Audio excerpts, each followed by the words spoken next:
안녕하세요. 오늘도 사연 살롱을 찾아주셔서 감사합니다. 저는 동탄 신도시에 사는 30대 후반의 여성이에요. 초등학교 1학년인 딸아이가 하나 있고요. 코로나가 유행하기 바로 직전에 이혼을 했어요. 그러니까 벌써 4년이 훌쩍 넘어버렸네요. 사연 살롱 애청자로서 그동안 많은 이혼 사연에 공감을 했는데요. 저 역시 같은 경험이 있기 때문인 것 같네요. 저도 그랬지만 이혼의 결정적 사유가 되는 건 시댁과 저 사이에서 자기네 집 편만 드는 남편 때문인 게 많은 것 같아요. 전 남편도 전 시어머니도 자기들 유리할 때에만 이제 자기네 집 식구 됐다고 하면서 한 번도 저를 가족으로 대해준 적이 없었어요. 마치 저는 어쩔 수 없이 딸려있는 짐짝 취급하고 여전히 자기네만 가족인 것처럼 굴더라고요. 이혼할 때도 시어머니가 어찌나 저한테 악을 쓰며 막말을 해댔는지요. 그럼 지금부터 저의 이혼 사연 차근차근 이야기해 볼게요. 끝까지 잘 들어주세요. 제가 남편을 만난 건 남편의 아버지가 돌아가시고 한 달 정도 됐을 때였어요. 게임 관련 일을 하던 남편을 저희 회사 광고 의뢰 때문에 만난 게 처음이었죠. 한마디로 일 때문에 알게 된 거였어요. 그런데 이 남자가 일을 하러 와서도 혼이 다른 데 빠져 있는 것 같고 영 집중을 못 하더라고요. 그래서 제가 항의를 했더니 순순히 사죄를 하며 솔직하게 말하더라고요. 사실 아버지가 돌아가신 지 얼마 안 됐어요. 너무 갑작스럽게 생긴 일이라서 아직도 실감이 나지를 않아요. 자꾸 아버지랑 있었던 일이 떠오르고 못해드린 것만 생각나고 후회가 많네요. 저는 그런 남편을 순수하고 정이 많은 사람으로 봤어요. 그래서 마감 일자도 많이 늘려주고 회사에도 낼 서류도 제가 대신해서 처리해주기도 했죠. 그러다가 사귀게 됐고 결혼까지 하게 됐는데요. 친정 부모님은 제가 홀시어머니 모시게 된다고 걱정을 하셨어요. 엄마, 그렇게 따지면 홀부모 있는 사람들 다 결혼하기 힘들게? 사람 운명인데 그것까지 어떻게 할 수 없는 거잖아. 그거야 물론 그렇지만 어째 그 안 싸던 자리가 종호한테 우리 애가 하는데 좀 간섭이 심할 것 같아서 말이야.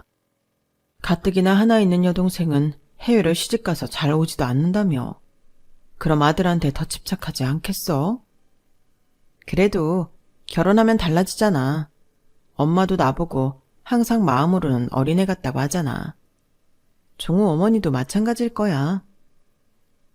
제가 왜 그렇게 시어머니를 감싸면서까지 결혼을 설득했나 모르겠어요. 부모님이 감이라는 게 참 무서운 건데 제가 너무 쉽게 한 귀로 듣고 한 귀로 흘려버린 것 같아요. 남편은 결혼을 앞두고도 혼자 된 어머니 걱정을 많이 했어요. 나중에 내가 게임 쪽에서 완전 성공하면 진짜 큰 집 사서 위층에는 엄마, 아래층에는 우리 이렇게 살고 싶어. 단독주택 말하는 거야? 그럼 같은 집에서 살겠다는 거네? 꼭 단독주택일 필요는 없지. 같은 아파트나 고급 빌라여도 위아래로 살 수 있잖아. 근데 지연이 너는 우리 엄마랑 같은 집에 사는 게 싫어? 생각해 본 적은 없지. 요즘은 다들 따로 살잖아. 친정이고 시댁이고 다 가깝지 않게 멀리 사니까. 근데 친구들 보면 아이 낳고 하면 아무래도 친정 엄마 도움을 더 받게 되니까. 친정 가까운 데로 이사가는 애들은 꽤 있더라. 제 말을 듣고 남편은 더 이상 아무 말도 하지 않았어요. 저는 그걸 대수롭지 않게 여겼고요.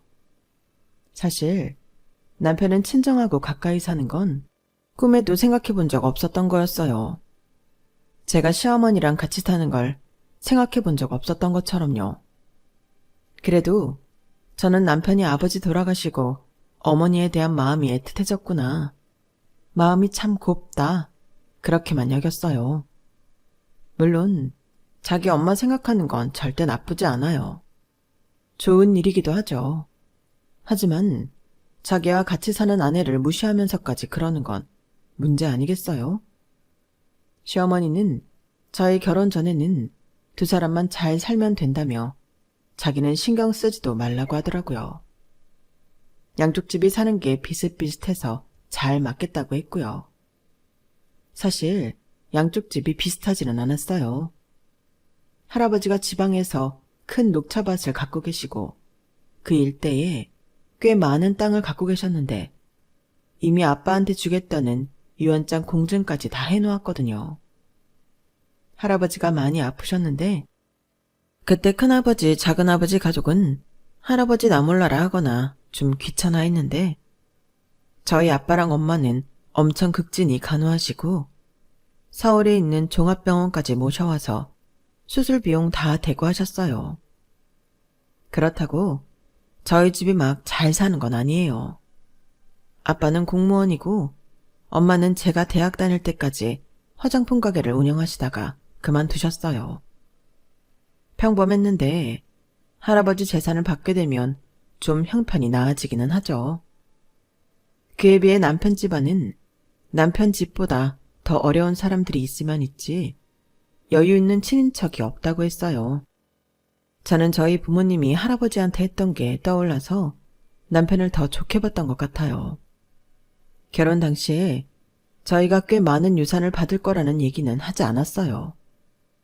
아빠가 그러자고 하셨죠. 어차피 저희한테 있는 것도 아니고 굳이 말할 필요 없다고요. 아무튼 저와 남편은 양쪽 집에서 반반 돈을 해줘서 작은 아파트를 얻었어요. 그 아파트가 시댁하고 버스로 15분 정도 거리에 있었는데요. 저는 그런 계산을 하지 않아서 몰랐는데 남편이 저와 자기 회사랑 시댁이랑 거리를 다 재보고 거기로 하자고 주장했던 거였어요. 물론 계약을 하고 들어가서 살면서도 잘 몰랐죠.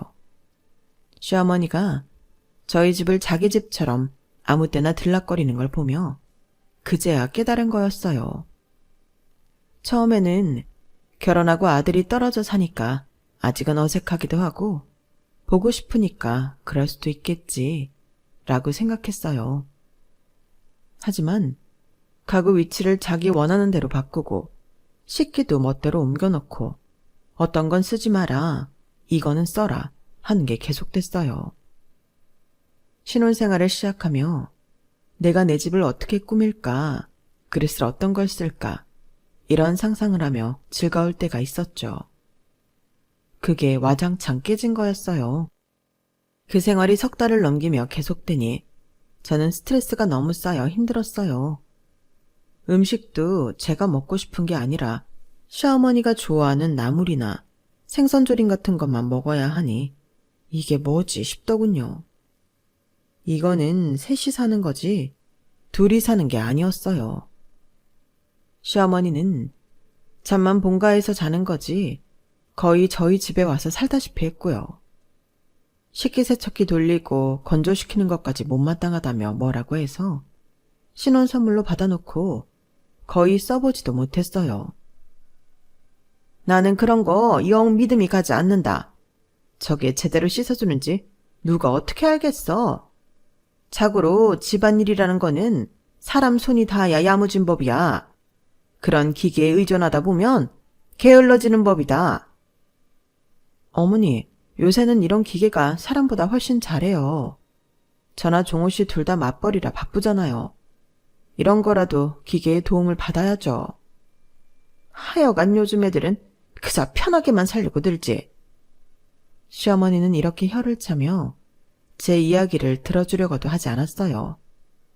아주 돈이면 뭐든 다 되는 줄 알아. 어머니, 식기세척기 안 쓰면 종호 씨도 매번 손으로 설거지해야 되는데 괜찮으시겠어요? 내 아들을 꼭 그렇게 설거지 시켜야 속이 시원하겠니? 시키는 게 아니라 돌아가면서 하는 거예요. 그러기로 했고요. 어머니도 종호 씨가 얘기해서 다 알고 계시잖아요. 제 말에 시어머니는 입을 꾹 다물었어요. 할 말이 없으니 저를 매섭게 노려보기만 하더군요. 시어머니가 저희 집은 당신 집처럼 여기는 건 날이 갈수록 더 심해졌어요. 시어머니 자고 가는 방 커튼 바꾸고 이불 바꾸는 건 그렇다 쳐요. 그런데 제가 없을 때 안방까지 들어와서 이상하고 묵직한 무슨 의료회사에서 나온 매트를 깔아놓지를 않나. 제 화장대 서랍에 있던 액세서리 통을 마음대로 가져가지 않나. 진짜 너무하더라고요. 제가 정색을 하고 액세서리 통을 찾으니까 시어머니는 제 반응에 놀랐는지 자기가 실수로 가져간 것 같다며 저한테 주더라고요. 아니, 나도 기억에 전혀 없는데 집에 가보니까 내 가방에 그게 있지 뭐니? 알았으면 어제 네가 그렇게 찾는데 그 자리에서 줬지.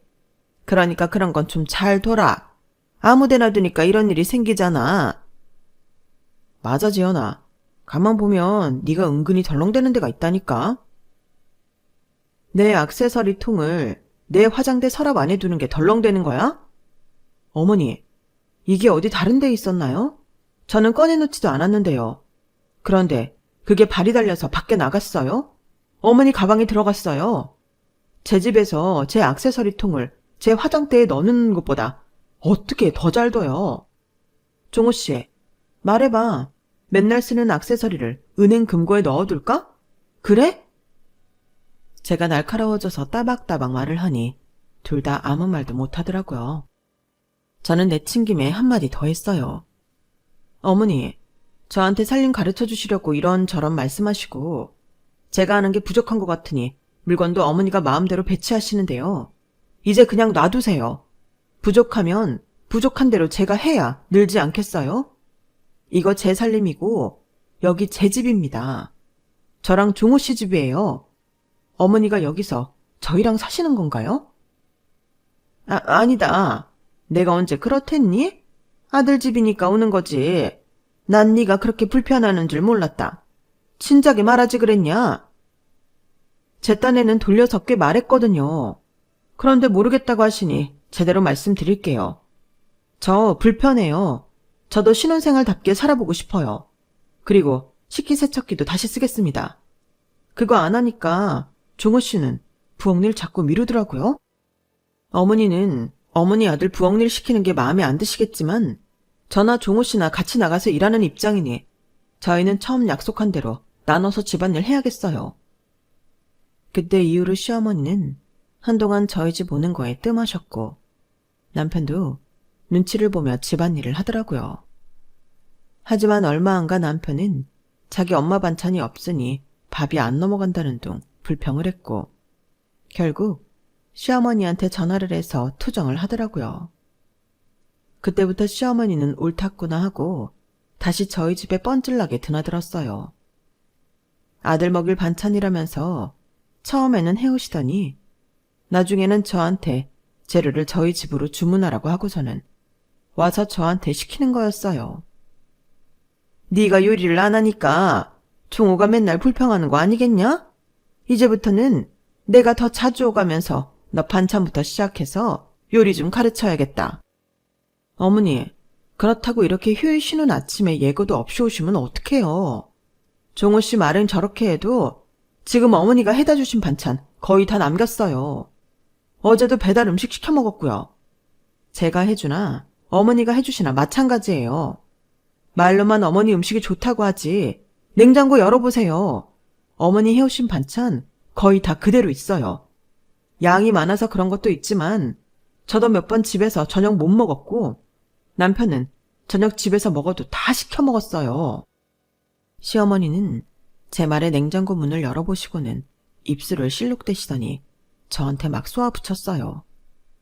그러니까 네가 집에서 애하고 같이 밥을 먹어줘야 할 거 아니야. 뭐 그리 찰난 일을 한다고 종호보다 집에 늦게 오는 거냐? 그건 그렇고 너도 우리 집안 입맛에 맞는 요리는 배워야지.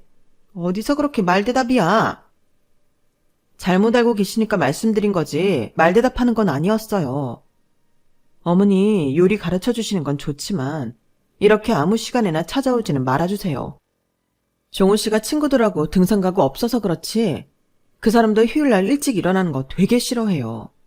어머니 아들이니까 잘 아실 거잖아요. 더는 저에게 따지지 못한 시어머니는 시근덕거리며 집으로 가버리셨어요. 하지만 이대로 끝날 시어머니가 아니었죠. 친구들하고 등산 간 아들한테 전화를 해서 꽤나 뭐라고 한 것 같더라고요. 남편은 집에 들어오자마자 가방을 거칠게 내려놓더니 저한테 막 뭐라고 했어요. 엄마가 집에 오는 게 그렇게 싫어? 너 음식 가르쳐주겠다는데 그게 못할 일이냐고. 종호 씨도 어머니 반찬 안 먹잖아. 말로만 엄마 반찬 아니면 밥 못 먹겠다 그러고 맨날 사 먹잖아. 지금 내 얘기하는 거 아니잖아. 엄마가 기껏 너 위해서 음식 알려주겠다는데 뭐 그렇게 난리냐? 엄마가 남이야? 당연히 나한테는 남이지.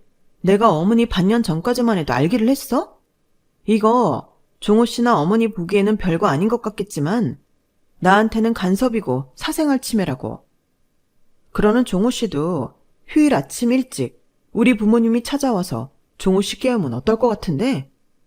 종호 씨처럼 쉬는 날 방해받는 거 싫어하는 사람 또 있어? 야, 어쨌든 이제 우리 엄마는 남 아니잖아. 이렇게까지 질색팔색 할 일이냐고. 종호 씨, 내 말에 대답 안 하고 자꾸 나보고만 뭐라 하지 마. 종호 씨 말해봐. 우리 부모님도 남 아니니까 쉬는 날 찾아와서 아침 일찍 깨워서 일 시키면 좋겠냐고. 그리고 나 전에 몰랐는데 종호 씨 여기에 집 장만하는 거 고집한 이유 있지? 종호 씨 본가랑 가까워서 그런 거지. 내 말이 틀리면 틀리다고 해봐. 남편은 저한테 한마디도 안 진다며 화를 내고 도로 나가버렸어요. 아무튼 그렇게 몇 번이고 싸운 끝에 남편이 시어머니와 이야기를 했죠. 그래서 시어머니가 저한테 요리를 가르치겠다느니 집안일을 어떻게 해야 한다느니 하며 휴일에 찾아오는 일은 거의 없어졌어요. 시어머니랑 이런 난리를 치르는 동안 친정 부모님은 정말 저희한테 조심하셨어요. 아무 때나 전화도 하지 않았고 어쩌다 안부 전화 빼먹어도 그걸로 뭐라 하시는 적도 없었죠.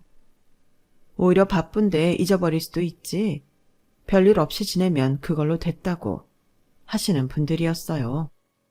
아무튼 시어머니와의 일 그리고 남편하고의 일은 제가 풀어야 되니 친정에는 얘기를 하지 않았어요. 결혼하자마자 시어머니 때문에 힘들고 남편이 생각했던 것과 다르다고 말하는 것도 다 불평불만 같아서 말을 못하겠더라고요. 친정 부모님도 애써 길러 결혼시켜놨더니 바로 나쁜 말만 들리면 어디 좋으시겠어요? 게다가 녹차밭 일 때문에 지방에 가실 때도 많아서 저희한테 간섭하실 틈도 없었어요. 그러니 제가 이 정도로 힘들어하는 줄도 전혀 모르셨죠. 전화로는 늘 잘 지내고 있다고 하니 그런 줄 아셨을 거예요. 저는 순진하게 이 모든 일들을 시간이 해결해 줄 거라고 믿었어요. 차츰 서로 다른 점을 이해하고 보완해 가면서 살 수 있을 줄 알았네요. 하지만 다음에 제가 딸을 낳고서 시어머니한테 더더욱 실망했어요. 친정에서는 엄청 기뻐하셨고 저한테 축하와 격려도 많이 해주셨어요. 아휴, 우리 딸이 아기를 낳았어. 아기가 아기를 낳았네. 이게 무슨 기분인지 모르겠다. 세상에 내 딸이 어른이 돼서 엄마가 되다니. 엄마가 할머니가 됐네. 나 너무 감격스럽다. 아빠도 그렇다. 참 뭐라고 말로 표현을 못하겠구나.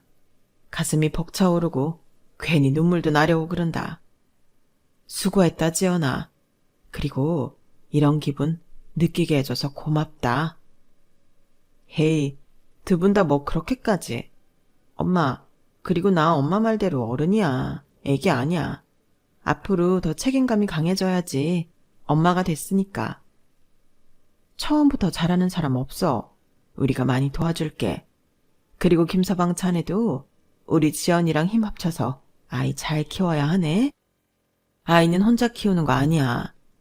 우리 때야 시대가 그랬으니 여자들이 더 육아를 많이 했지만 지금은 그런 세상이 아니지 않나? 지연이 고생한 거 잘 알아주고 지금보다 더 분담 많이 해야 되네. 당신은 사위한테도 축하를 해야지. 뭐 그런 말부터 해. 김서방, 아빠 된 거 축하하네. 네, 감사합니다, 장인어른. 그리고 장모님 말씀도 잘 새겨 듣겠습니다. 남편은 얼떨떨한 표정으로 미소를 지으며 친정 부모님한테 인사를 했어요. 아마 자기도 속으로 찔렸겠죠. 집안일 거의 저한테 미루고 안 하기 일쑤였거든요. 아무튼 그렇게 친정 부모님 축하를 잔뜩 받고 선물도 받았는데 시어머니는 안 오시더라고요. 그리고 제가 조리원 들어가는 날 겨우 오셔서는 한숨을 푹 쉬는 거였어요. 아, 기어이 내 아들이 아빠가 됐구나. 참 쓸쓸하다. 내가 종호를 어떻게 키웠는데. 종호가 이제 애한테 신경 쓰면 나랑 지낼 시간은 점점 더 없어지겠구나. 네가 이런 기분을 알기나 하니? 나중에 네 애기 시집 보내면 알까? 아니지. 아들하고 딸은 또 다르니까 네가 아들 하나 더 낳아서 딱 나 같은 기분 느껴봤으면 좋겠구나. 니네한테 소외당하는 기분 말이다. 손녀가 태어났다고 좋아하고 축하해줄 줄 알았는데 시어머니는 전혀 아니었어요. 오히려 우리 딸 때문에 자기 자리가 좁아졌다며 그걸 쓸쓸해하더라고요. 너무 황당했지만 시어머니가 왜 그토록 기를 쓰고 저희 집에 와서 오만 간섭 다 했는지 알겠더군요. 자기 존재감 때문이었어요. 또 아들한테 집착도 있었고요. 그건 어느 정도 눈치채고 있었지만 이렇게 직접 본인 입으로 들으니까 숨이 턱 막히는 거였어요. 시어머니가 땅이 꺼져라 한숨만 쉬니까 남편이 말했어요. 엄마, 걱정하지 마. 내가 말했잖아. 우리 언젠가 아래 위층하며 살 거라고. 애기 좀 클 때 되면 우리가 그 정도 재력은 되지 않겠어? 난 될 거라고 생각해. 그러니까 너무 축 처져 있지 말고 기운 차려. 애 클 때까지 기다려야 된다고? 내가 애 봐주면서 같이 살면 안 될까? 우리 집 너무 답답해서 그래. 저는 그때 시어머니 속셈 하나를 더 알았어요. 솔직히 시댁이 좀 좁기는 하거든요. 그에 비해 저희 집은 전용 면적만 26평 정도 됐으니 그게 좋았나 보더라고요. 어머니, 아이는 제가 육아휴직 내고 볼 거니까 걱정 마세요. 제가 좀 짜증 섞인 목소리로 말하자 남편도 얼른 제 눈치를 보며 시어머니를 달랬어요. 그래 엄마, 지금 여기 엄마 들어와서 살면 애까지 있는데 너무 복잡해. 전에야 아기가 없으니까 엄마 있어도 크게 답답하지 않았는데 이제는 그렇지 않을 거야. 그리고 지연이도 엄마보다는 장모님이 왔다 갔다 하시는 게 더 편하지 않겠어? 그러니까 조금만 기다려. 그 말에 시어머니는 또 한숨을 푹 쉬었고 저는 저대로 답답해 미칠 지경이었어요. 당시 남편은 회사를 안 다니고 있었거든요. 제가 임신 7개월 차였던 때 갑자기 회사를 그만두더니 집에 들어앉더라고요. 더 늦기 전에 게이머로 살아보고 싶다나요? 하도 어이가 없어서 몇 번 다투기도 했지만 남편은 요지부동이었어요. 그러다가 알게 된 건 남편이 회사에서 큰 실수를 저질렀고 그런 일이 한두 번이 아니라 쫓겨났다는 거였어요. 저도 회사에서 알게 됐어요. 남편이 다니던 게임 회사와 새로운 작업을 하던 직원이 저한테 괜찮냐며 걱정이 돼서 위로한다고 말을 꺼내서였어요. 집에 와서 남편한테 꼬치꼬치 캐물으니 그제야 실토를 하며 이러더군요. 제발 부탁이니까 엄마한테는 말하지 말아줄래? 장인어른하고 장모님한테도 내가 이렇게 빌게. 창피한 줄은 아니? 그럼 애초에 왜 그렇게 맨날 일을 펑크낸 거야? 아, 몰라. 사람들이 나 힘든 건 알아주지도 않고 몰아치기만 하니까 그렇지. 남편은 처음 저를 만났을 때처럼 이 사람 저 사람한테 자기 힘든 것만 하소연하는 게 버릇이더군요. 그걸 저는 너무 늦게 한 거였고요. 아무튼 남편은 그때부터 제 눈치를 슬슬 보며 비위를 맞추려고 노력했어요. 그러니 시어머니가 아이 봐주며 같이 살겠다는 것도 적극적으로 말렸던 거고요. 남편이 계속 회사를 다녔다면 아마 시어머니랑 같이 살았을지도 몰라요. 이런 상황에서 저는 이혼까지는 생각도 못했어요. 아이가 막 태어났고 어쨌든 결혼했으니 같이 잘 살아야 한다는 마음이 강했거든요. 다른 쪽으로 생각해 볼 시도조차 안 했던 거였어요. 시어머니는 그런 와중에 저만 원망스럽다는 듯 노려봤고 제가 이제 육아휴직까지 해서 자기 아들 등에 빨대 꽂고 산다며 불평을 했어요.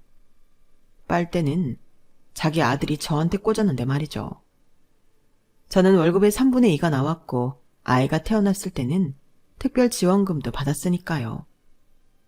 남편은 정말 게이머를 할 생각인지 하루 종일 모니터 앞에 앉아 게임질만 해댔고 어디 면접 보러 가는 신용도 하지 않았어요.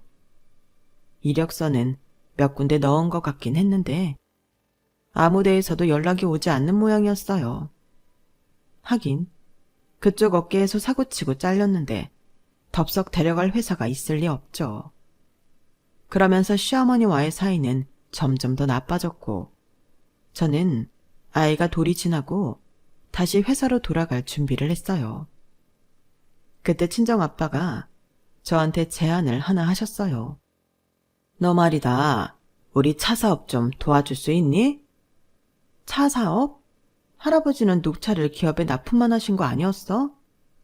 그랬는데 아빠가 물려받으면서 우리 브랜드를 만들게 됐어. 찻잎이 더 온전하게 소비자한테 닿으려면 그게 제일 좋겠다 싶었거든. 브랜드 만들고 유통은 시작했는데 부족한 게 많은 것 같거든. 네가 우리 차에 맞는 기획도 좀 해주고 홍보랑 광고 쪽 맡아주면 좋겠는데. 제가 회사에서는 기획을 담당했지만 대학 때 전공은 마케팅이었기 때문에 어쩐지 할 수 있을 것 같았어요. 본사 사무실은 서울에 있으니 지방에 자주 가지 않아도 된다길래 저도 아빠 회사에 합류를 하게 됐네요. 고민을 안 한 건 아니었지만 어쨌든 아빠가 제 능력을 필요로 하고 있는데 안 한다는 것도 도리가 아닌 것 같았어요.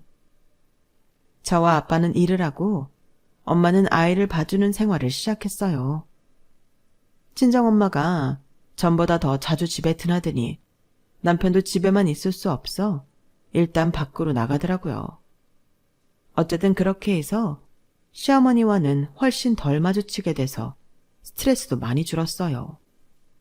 저는 일할 때보다 시어머니 때문에 스트레스가 더 심했더라고요. 그걸 깨닫고 저도 꽤나 놀랐어요.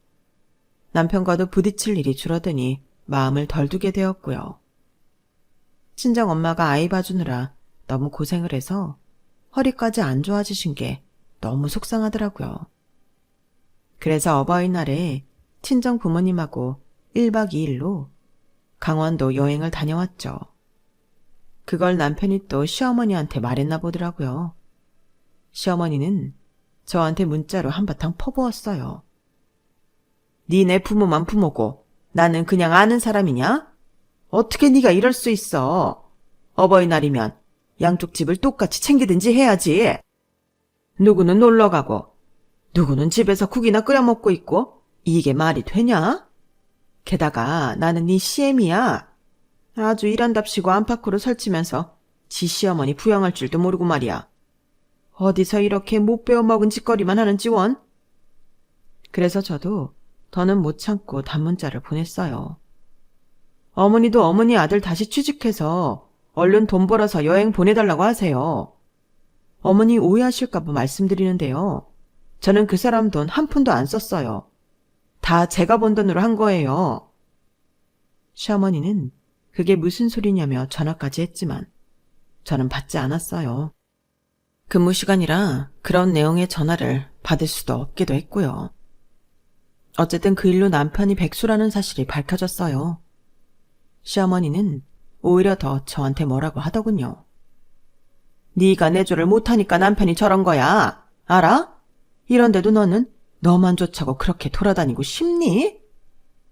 제가 그 사람한테 회사에서 실수하라고 했나요? 아니죠. 그 사람이 일을 못해서 잘린 거죠.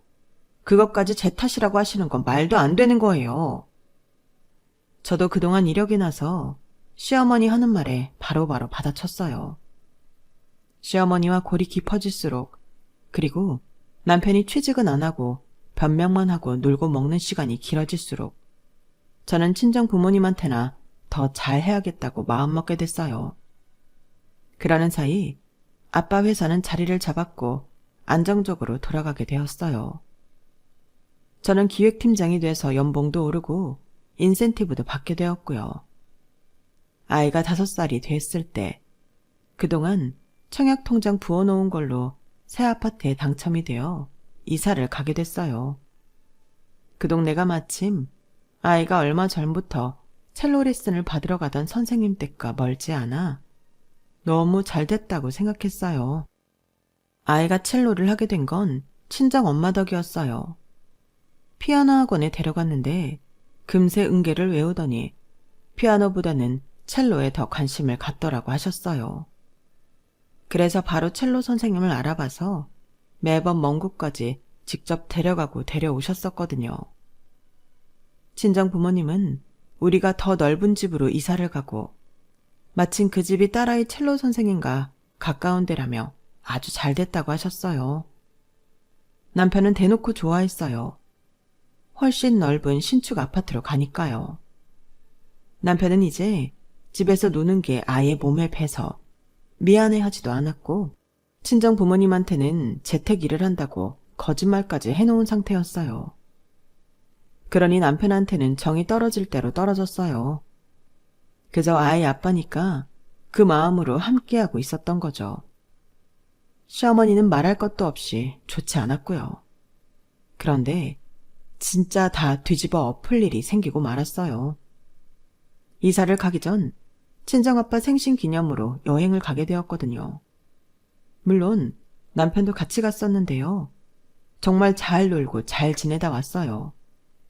그런데 돌아와서 신축 아파트에 새 가구를 넣으려고 치수를 재러 갔는데 이미 세간살이가 다 들어와 있는 게 아니겠어요?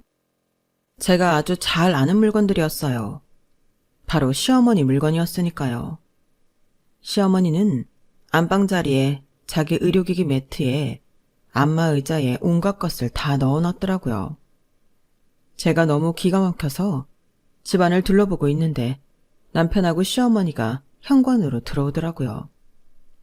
남편은 좀 당황했지만 시어머니는 아주 태연했어요. 이게 대체 어떻게 된 거예요? 여기 시어머니 물건이 왜 있어요? 당신 이거 알고 있었어? 아, 그게... 야, 이제 우리 엄마랑 같이 살 때 되지 않았냐? 약속했잖아. 아이 크면 엄마랑 아래 위 하며 살겠다고. 근데 아래 위 할 것도 없이 이런 넓은 집 들어오게 됐는데 엄마랑 같이 살면 뭐 어때? 나도 이제 어깨 펴며 효도할 수 있고 얼마나 좋아? 너는 대체 언제까지 네 남편 뜻을 그렇게 몰라줄 거냐? 어? 하여간 밖으로만 나다니면서 집안일을 하나 할 줄 모르고 내가 이제 이 집안 기강을 잡을 거다. 서아도 내가 붙잡고 단단히 교육시킬 거니까 그리 알아. 아니요. 그럴 일 전혀 없어요. 어머니 짐 다 빼세요. 바로 빼세요. 아니면 저 가만 안 있어요. 너 진짜 이럴래? 엄마더러 여기서 나가라는 거야? 네가 그러고도 며느리야? 저는 그러는 남편 뺨을 바로 철썩 올려 쳐버렸어요. 맞는 남편도 시어머니도 너무 놀라서 휘둥그레져 저를 쳐다보더군요. 야, 몇 년째 일도 안 하고 쳐놀기만 하면서 뭐가? 어째? 이제 어깨 펴? 웃기시네. 야, 너 백수인 거 들키고서는 너 취업해서 재택근무한다고 니네 엄마한테 뻥 쳤잖아. 니네 엄마 아직도 네가 재택근무자인 줄 알지? 아줌마, 여기 아줌마 아들 반품하니까 그렇게 알고 도로 수거해 가세요. 이 짐 다 안 빼면 저 관리실에 연락할 거고 사람들 불러서 다 재활용센터 보내버릴 거니까 그렇게 아세요. 시어머니는 너무 놀라 남편을 쳐다보며 겨우 말했어요. 너 이게 무슨 말이야? 회사 안 다녀? 재택근무한다는 거 거짓말이었어? 아, 엄마, 그게 그러니까... 야, 박지연, 너 진짜 이럴래? 너야말로 미쳤지? 네 돈 한 푼 안 들인 내 집 갖고 네가 효도를 하시겠다? 나는 절대 그렇게는 못해. 아줌마, 저 이제 아줌마하고 남이니까 얼른 짐 빼세요. 안 그러면 저 가택 침입죄로 신고해버릴 거예요.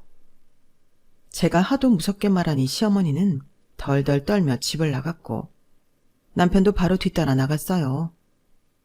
저는 그 길로 변호사 사무실을 찾아가 이혼 소장을 접수했고 얼마 안 가 남편한테 이혼 서류를 보냈어요. 물론 그 전에 제가 아이와 집을 나왔고요. 한동안 연락이 없던 남편은 제가 이혼 서류를 보내자 그제야 제가 진심으로 그러는 줄 몰랐다며 찾아와서 싹싹 빌더라고요. 지연아, 나는 네가 그렇게까지 화를 낼 줄 몰랐어. 미리 말 안 해서 많이 서운했지? 그래도 이건 아니지. 우리 서아를 생각해서라도 이러면 안 되잖아. 이혼은 절대 해결책이 될 수 없어.